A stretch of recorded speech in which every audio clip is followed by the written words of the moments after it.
अस्सलाम वालेकुम दोस्तों, ज़िंदगी में महक की कहानी, महक स्टोरी इन हिंदी। वह जब घर पर आई तो एकदम से अंदर चली गई थी। आज तो उसने किसी से भी बात नहीं की थी। जब वह घर आती थी तो ऐसा कभी भी महसूस नहीं होता था, क्योंकि हर वक्त बात करने वाले आज चुप क्यों थी। आज क्या हुआ था, बिना कुछ कहे ही अंदर क्यों चली गई थी। लगता था कि आज कुछ हुआ था, पर क्या हुआ था। महक अपने काम में बहुत ही अच्छी थी। जब भी वह कोई काम करती थी, उसके काम की तारीफ किए बिना कोई भी नहीं रह सकता था।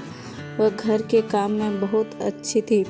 वह ऑफिस में भी काम करती थी, क्योंकि घर की जिम्मेदारी भी उससे ही निभानी थी। महक के घर में उसकी माँ और एक छोटा भाई था। छोटा भाई अभी भी पढ़ रहा था। उसकी पढ़ाई का खर्च भी और घर का खर्च पूरा करने के लिए महक को काम करना पड़ता था। जब महक की पढ़ाई पूरी हुई तो उसने नौकरी कर ली। अपने भाई को महक पढ़ा रही थी, जिससे वह भी एक कामयाब इंसान बन जाए, लेकिन कभी जिम्मेदारी नहीं समझ रहा था। उसका भाई अभी 12वीं क्लास में था। अभी उसके एग्ज़ाम शुरू नहीं हुए थे। एक दिन की बात है, महक अपने ऑफिस से घर आ रही थी, तभी उसकी नज़र अपने भाई पर गई थी। वह किसी लड़की से बात कर रहा था, पर वह लड़की कौन थी महक इस बारे में नहीं जानती थी, क्योंकि उसने पहले कभी उसे नहीं देखा था। जब महक घर आई तो वह चुपचाप अंदर चली गई थी। आज उसे कुछ भी अच्छा नहीं लग रहा था। कुछ देर बाद उसका भाई भी आ गया। आज महक चुप थी, क्योंकि जिस जगह आज इतनी परेशानी है वह उसका भाई नहीं समझ रहा था।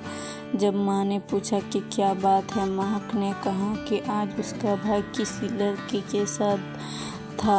आज उसे अपने भविष्य की ओर ध्यान देना चाहिए। वह अपना समय बर्बाद कर रहा है। जब माँ को यह बात पता चला तो उसे भी अच्छा नहीं लग रहा था। उसने अपने भाई को बुलाया और पूछा कि तुमने ये क्या किया है। जब उसके भाई को पता चला कि उसकी इन हरकत से कोई खुश नहीं, तो उसने अपने आप को बदलना शुरू कर दिया था। हो सकता है थोड़ी मुश्किल भी आए, लेकिन जब आप सोच लेते हैं तो बहुत कुछ कर सकते हैं। कुछ समय बाद सब ठीक हो गया था।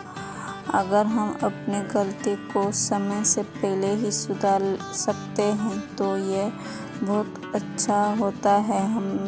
हमें भी अपनी मंजिल को पाने के लिए बहुत खोना होता है। इसलिए जब भी आप कोई भी फैसला लें तो ये ज़रूर सोच लें कि आप जो भी करेंगे उससे सभी को क्या फ़र्क पड़ेगा।